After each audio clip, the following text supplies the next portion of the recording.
Recently, the Society for Vascular Surgery has decided to sponsor an audiovisual historical archive to feature the outstanding leaders and contributors in vascular surgery.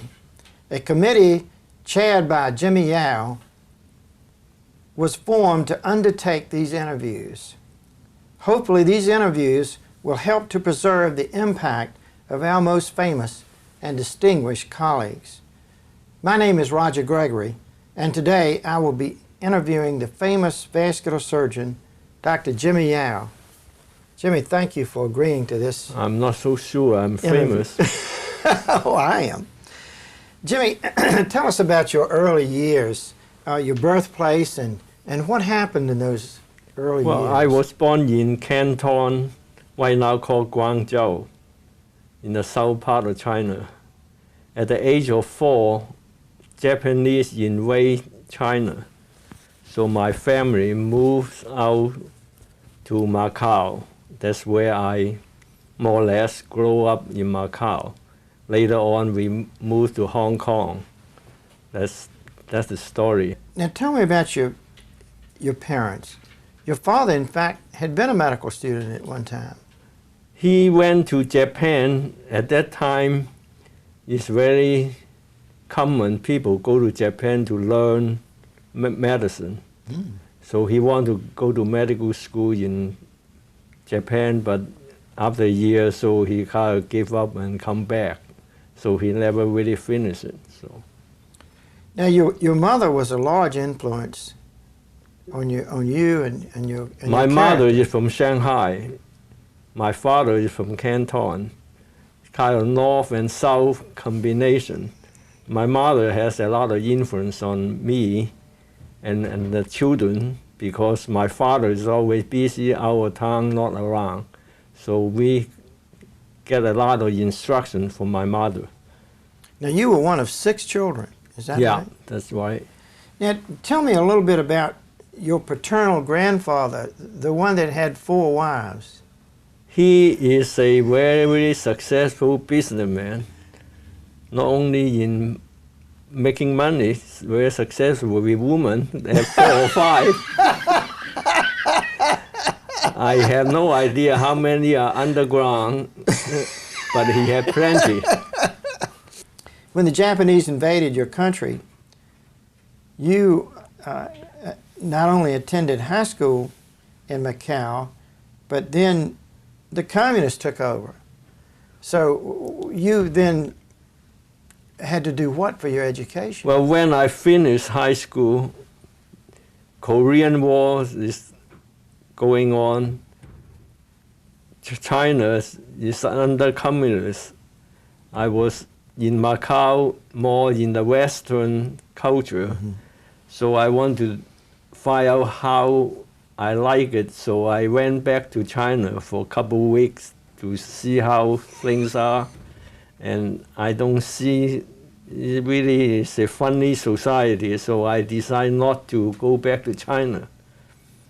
And so I went to Hong Kong. At that time, my family moved to Hong Kong already, so I went to Hong Kong. So now college and medical school were combined. Did you accomplish both at the same? Well, my education in Macau is all in Chinese system. I cannot get into Hong Kong University for university education because they don't accept Chinese system. So I end up having no place to go to university because University of Hong Kong is an English system. So I end up with nothing. I was doing nothing, but I took some courses in English and just killing some time to learn. And it happened, Taiwan University suddenly want to develop an overseas program to attract overseas Chinese students. So I took the exam and I was lucky, got in the medical school at Taiwan University. That's how I ended up in Taiwan University. In 1961, when you had finished your medical school, you decided that you needed more medical education. Why the United States? Well, again, I finished in Taiwan. That's a Chinese system. I want to go back to Hong Kong with my family, but Hong Kong is an English system. They don't accept the Chinese system, so I end up with 0 again. They can go back to Hong Kong to work because they don't accept the Chinese system. So I decide might as well get some more training. The place that I look at would be the best for me is Americas.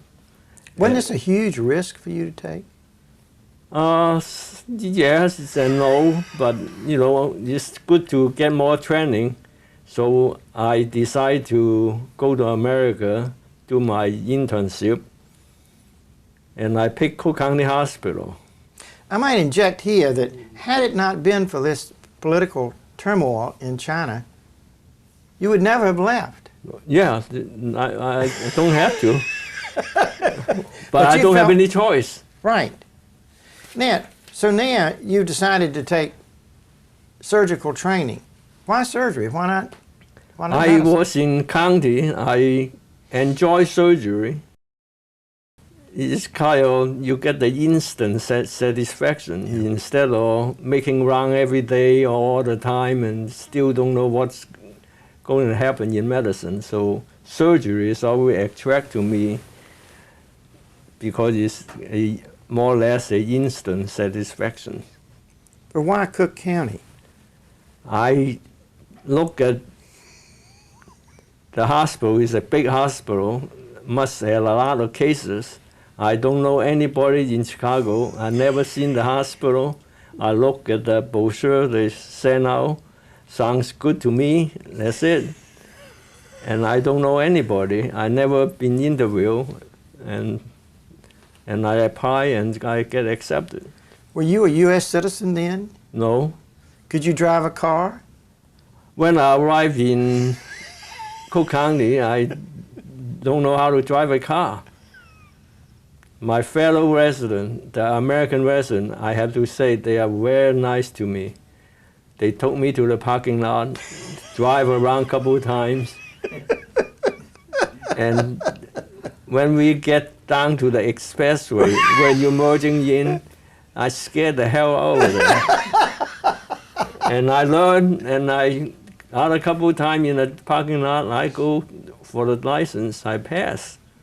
Now, at this point in time, you were speaking good English, though. Well, I learned English in school.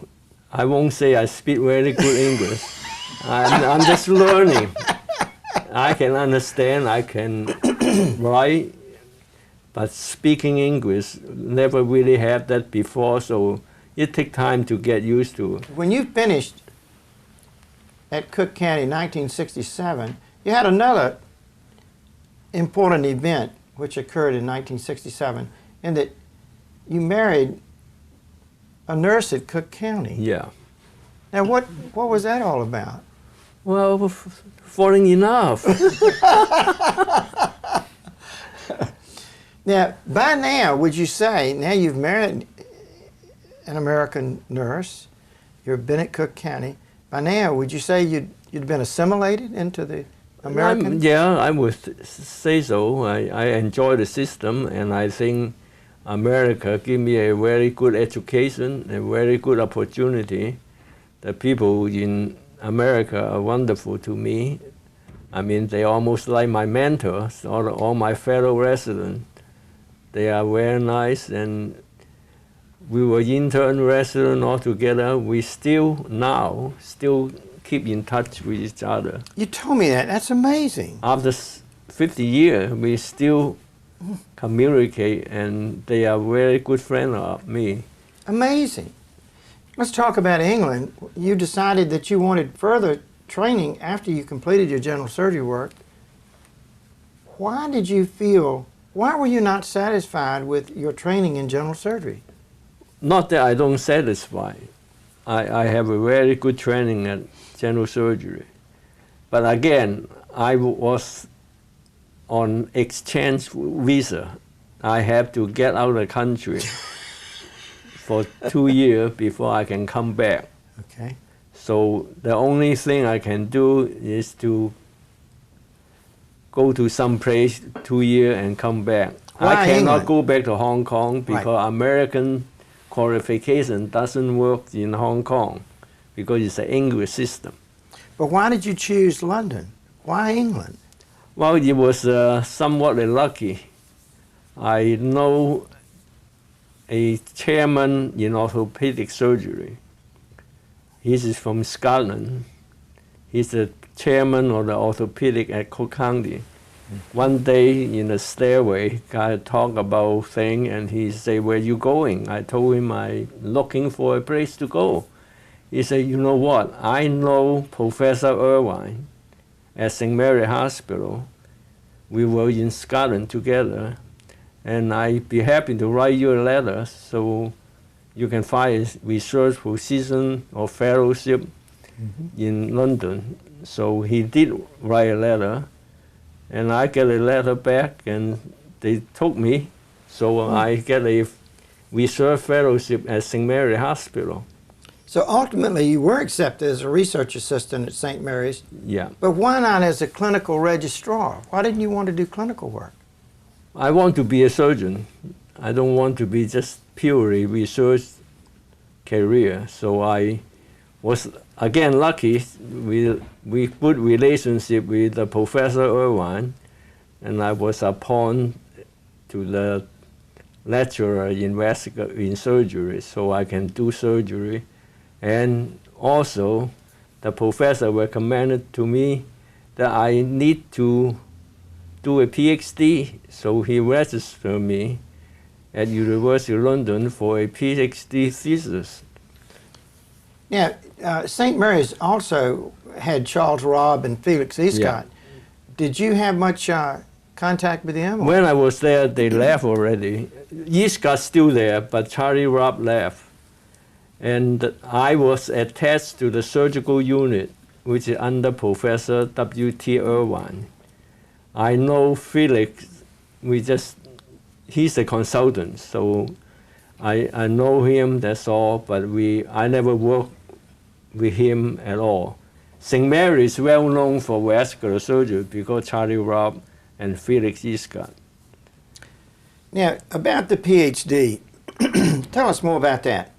Why were you just spending time or whiling things away, or why did you, and what influenced you to move in the direction that you did regarding your PhD? Well, the subject. When I was in St. Mary Hospital, W.T. Irvine, the professor, established a laboratory, a non-invasive laboratory called blood flow laboratory, using a lot of plethysmograph to study blood flow, and I was the research fellow to do all the work. So you did the test? I did the test. I learned a lot from a technician called Terry Needham, who taught me really how to do all those tests. And then in 1960s, I can't remember what year, Loren Park, or the Park Electronic Company, come around in London to demonstrate his Doppler. Yes. And I saw the instrument and I get interest in it. And you don't feel the pulse, but you still can hear the signal.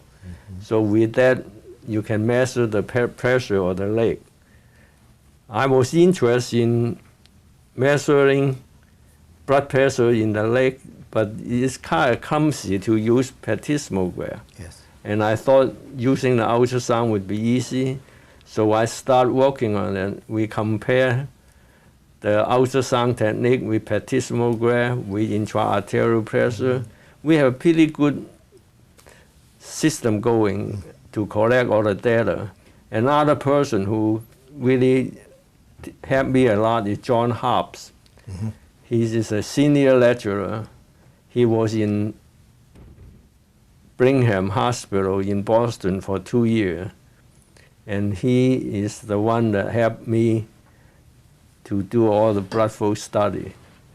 So we accumulate a lot of data on Doppler, on exercise, and the professor thought that this work should be considered for PhD thesis. So I just go on, do all the work related to plethysmograph, ultrasound, electromagnetic flow meter, and the whole bit, and wrote a thesis on it. Now, while the Doppler was being applied to vascular surgery by Strandis and Sumner, your research allowed the ankle-arm index ratio to be demonstrated, and I have to say that this simple test revolutionized non-invasive testing. And I think this is well recognized. There were many other people involved in non-invasive testing, but not with a simple test that provided so much information. Where did Trevor Windsor fit into all of this? Well, Trevor Windsor wrote a book, I don't know if you know that, on non-invasive, non-plethysmograph. Most of them are on the limb blood flow. He did mention about pressure index. He did mention about the lower limb pressure compared with the upper arm, and wrote about that, but really never applied clinically. Right.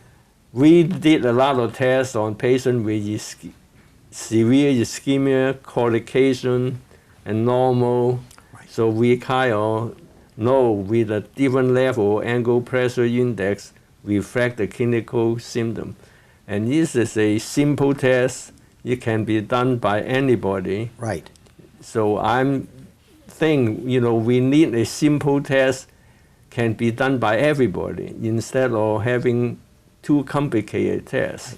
The plethysmograph Yeah. was not so easy. I actually corresponded with Gene Strandis and David Sumner on the lower limb blood pressure measurement. I learned a lot from Gene Strandis on that. In 1971, you were able to return to the United States, and what happened there? I went back to stay and work at Detroit Receiving Hospital. I was not really happy in Detroit because Receiving Hospital is, like Cook County Hospital, is a trauma hospital. Not much vascular. Not much vascular, nothing against trauma. Norman, it's just I'm just not a trauma type of surgeon. So I was not really happy in that institution. Now, what got you and John Bergen together in 1972? I went to Philadelphia for the vascular meeting, went to the cocktail party, met John Bergen, and all behold, he said, would you like to come back to Chicago? I was not really happy in Detroit, was really happy that somebody offered me a job in Chicago. So I said, sure, yes. Now, I'd have to say that when you decided to join John Bergen at Northwestern, the rest is history. This resulted in a meteoric rise in your career. Suddenly, your practice was confined to vascular surgery. John Bergen is the very first surgeon confined his practice purely from vascular surgery. He also did some transplantation then. Mm-hmm. When I was recruited, I was told to establish the laboratory and do vascular surgery only. So that's how I start. So that suited you fine. Yeah.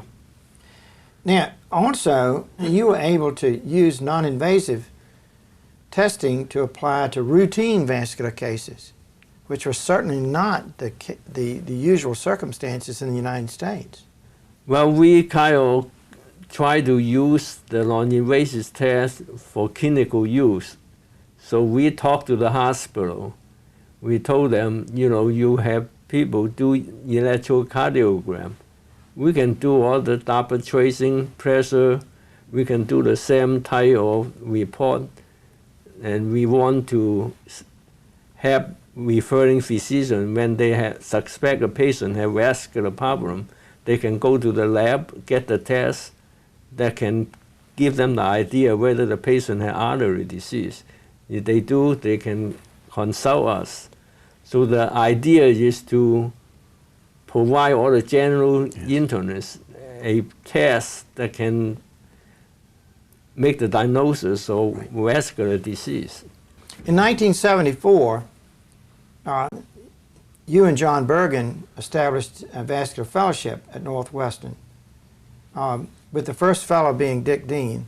Tell us about the early days with the fellowship. Dick Dean is our first fellow. I never treat Dick as a fellow. I was just in practice for a couple of years. I always treat him just like my partner. He come to my house in the morning. We go down to work together. I learned a lot from Dick Dean. Dick Dean is a wonderful surgeon. I learned how to do renal artery because he had done more than me. We never done a Warren shunt before, and he had done it. And I remember we just go take the movie by somebody on Warren shunt, and after that, and we go. Then we did 50 cases after that, and then we wrote a paper. And finally, about your career at Northwestern, you and Dr. Bergen initiated this fabulous symposium. This is your current symposium in book form. Jimmy, how did this happen? This is all Bergen's idea. He feel in the end of the year, December is a good time to kind of reflect what happened in that year, so we have a meeting. And also, the first symposium was honor Geyser detectors on venous problem. We have a wonderful meeting with all the surgeons from all over the world to come on venous. Once the venous problem getting so popular, we decide to continue to do it every year.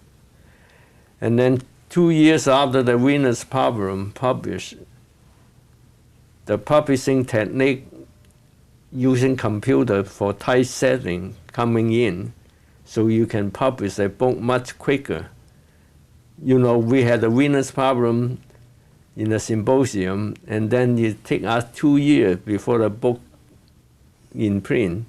But with a rapid electronic typesetting, they can print the book much quicker. How long did this one take? This one we finished in a computer package sent to China. The Chinese printing company printed, air freight back in a week. It's done. It's amazing. And we also lucky to have W.L. Gore give us a education grant so we can do the book every year. And Bergen is the one that started the idea of doing it. Jimmy, let's talk for a moment about your career highlights. Besides and beyond the hundreds of operations with excellent results that you were involved in, multiple books, 57, I think in all, 58 now. Yeah. Hundreds of articles, over 300. There were multiple honors and highlights, just a few of which include being the SVS president in 1993, the SVS Lifetime Achievement Award in 2007, all of your non-invasive laboratory achievements, the Northwestern Symposium, which although Dr. Bergen was certainly a strong influence in that area, I would have to say that you probably did just as much in developing this as a worldwide symposium. The Vascular Fellowship, At one point, you even got recognition from the city of Chicago and the mayor. Well, Mayor is a friend. It's very nice for him to designate one day in my name. So it's kind of fun. Sounds like a lot of fun. Talk for By a the moment. way, Gazer Detector got the same thing too. Oh, did he? Yeah, he did. I didn't know that.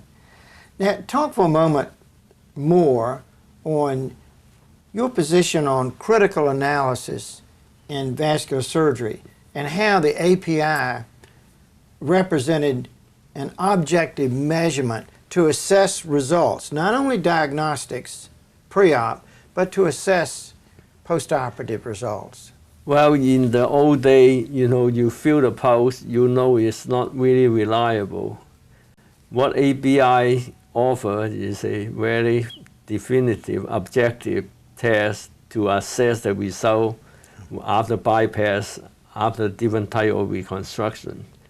It's a simple test.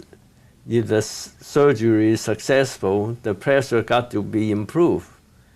And I think based on that, a lot of other people will work on the same area, like Gene Straner, David Sumner, you can name it. Everybody know we need to have a objective test besides arteriogram. Right. Also, you extended your interest further into basic science, specifically the molecular biology arena, to address the etiology of vascular disease.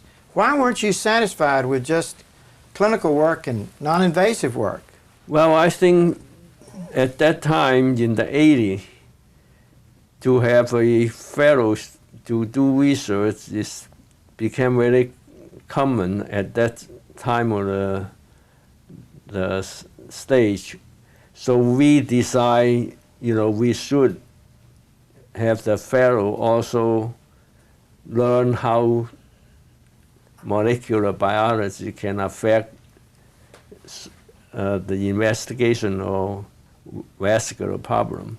So we recruit Bill Pierce, who have a lot of interest in this area, to head up the program, to train the fellow to learn about molecular biology, especially in aneurysm.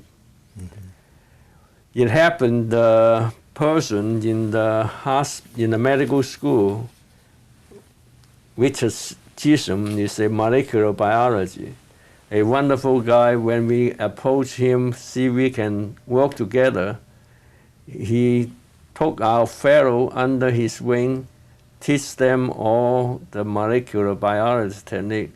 Our fellow worked with him most of the time on molecular biology research, and we have a good run of fellow that get very, very, very good exposure to molecular biology.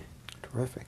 Jimmy, let me ask you, why you, out of the hundreds of young surgeons trying to do vascular surgery in the young days of vascular surgery, why did you excel? You get support from all the people surrounding you. I'm lucky to have a lot of good support from fellow, from residents, and from attending staff. And I think maybe somewhat lucky. And I think that in America, you had the chance to be recognized, to get better, to work hard, you get recognized. I think I won't get to where I am in London, and that won't be a case. That won't be happening in China.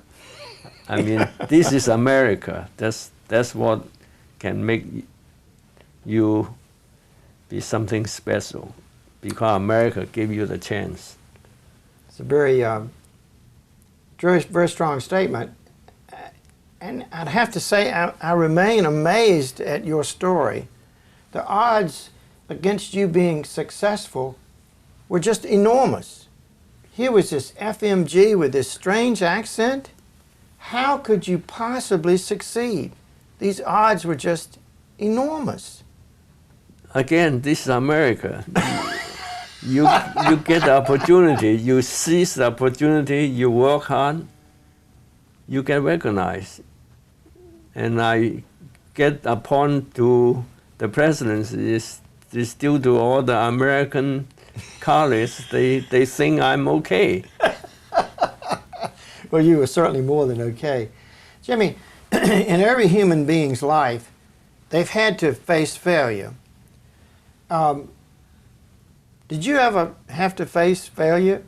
And how did it affect you? Well, the failure, most of my failures relate to patient care.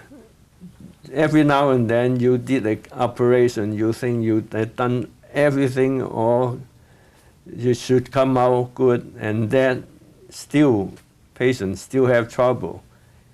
And that I've considered is a failure. That bothers me.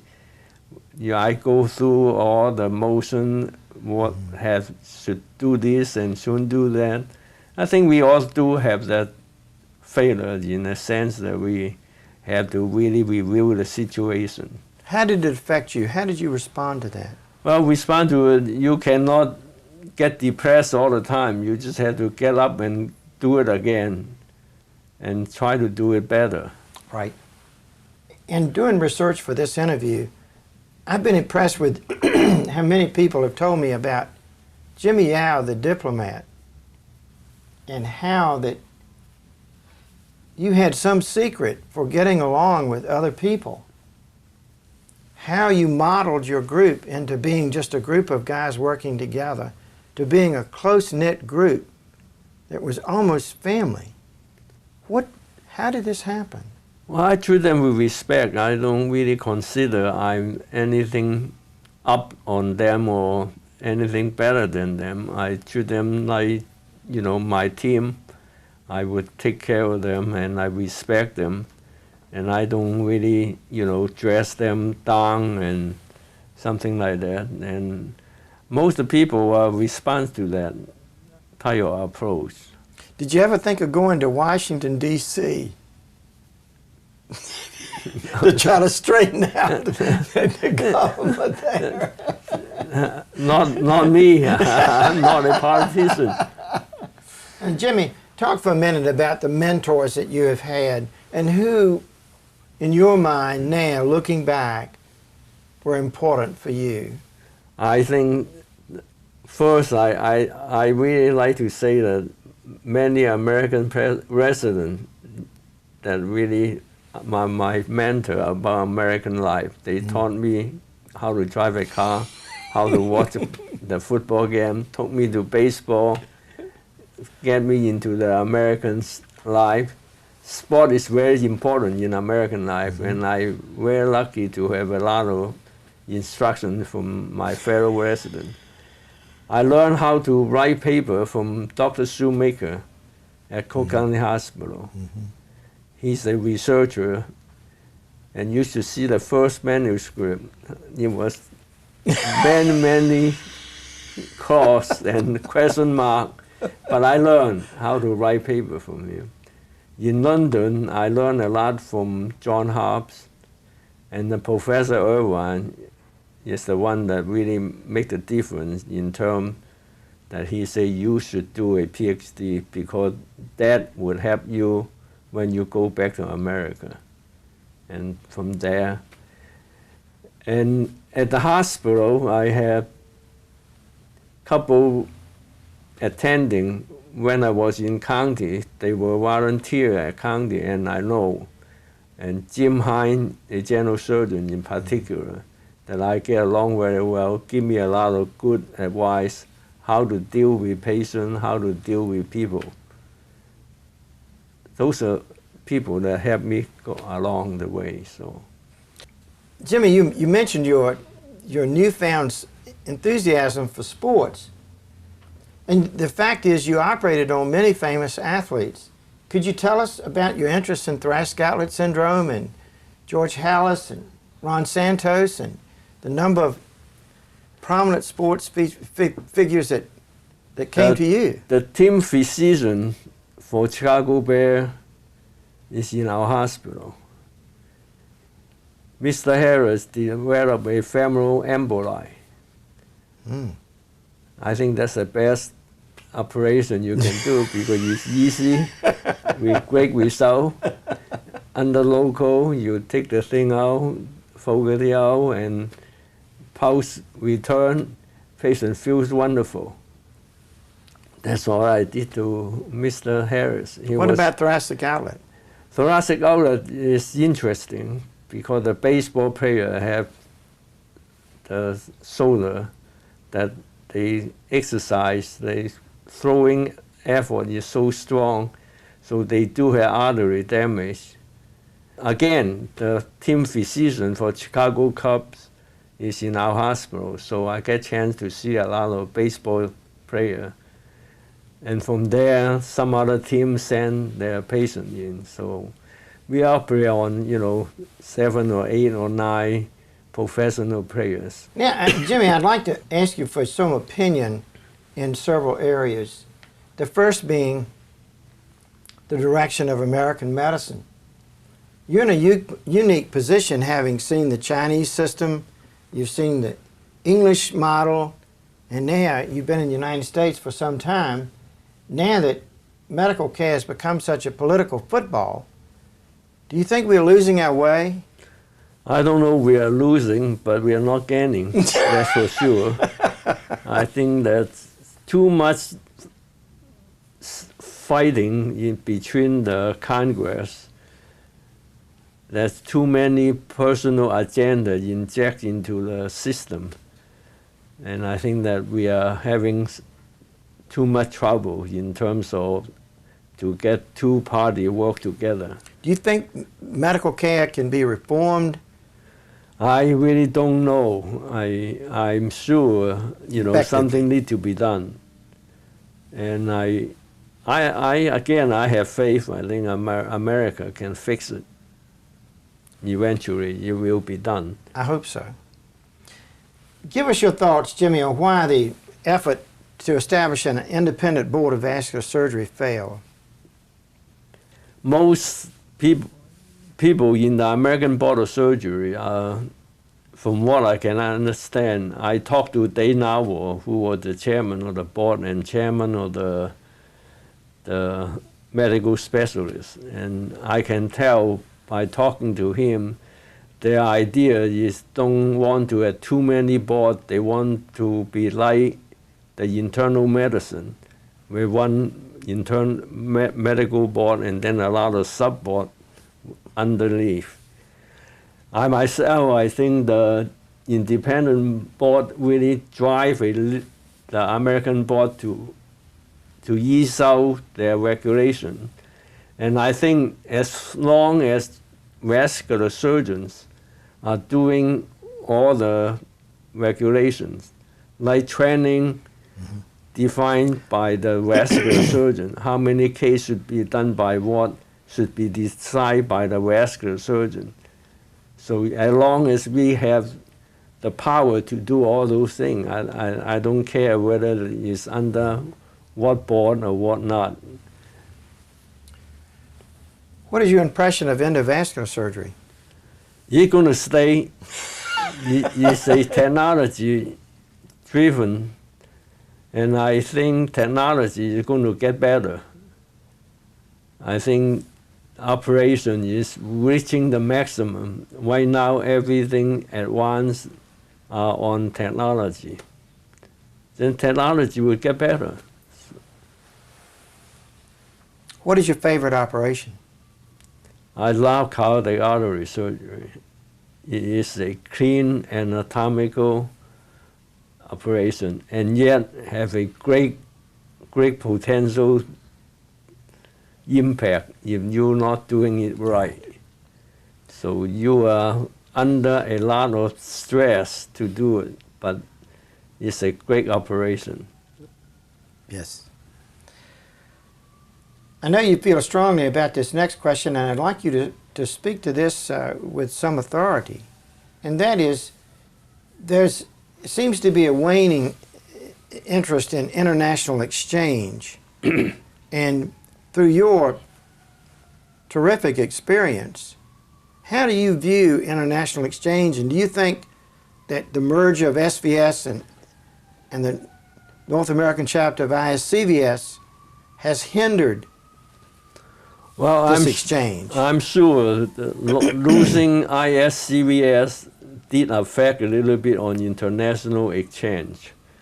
I've been, in the past couple years, been working hard to promote the international membership of the SVS. For instance, in June, in the annual meeting, we had 25 Chinese vascular surgeons come over. I have worked with a private foundation called Atria Foundation to develop a visiting scholar program to bring young vascular surgeons to this country. They spend a couple weeks with us at Northwestern and then go to University of Michigan or Harvard. And to me, those programs are very, very useful. We have 5 or 6 surgeons came through. We had the Russian came, which is really, she really enjoyed it. I think that's a good way to do exchange. And I am now helping the Chinese Vascular Society to develop the China chapter for SVS. I'm also working with Raymond Berger to get a Chinese edition for the annual vascular surgery. So those things I am working on and try to improve that. We try to target countries where vascular surgeons are still not quite recognized as a specialty. Yes. So we are trying to do that. If young surgeons came to you that had been trained in vascular surgery for advice, what would you tell them? I think we have a great future. The technology is going to get better. Things you're going to be fine. Just have to work hard and shut up and do it. Jimmy, thank you for allowing this interview, and also thank you for the idea of starting this archive in vascular surgery. Thank you for your interview. Thank you.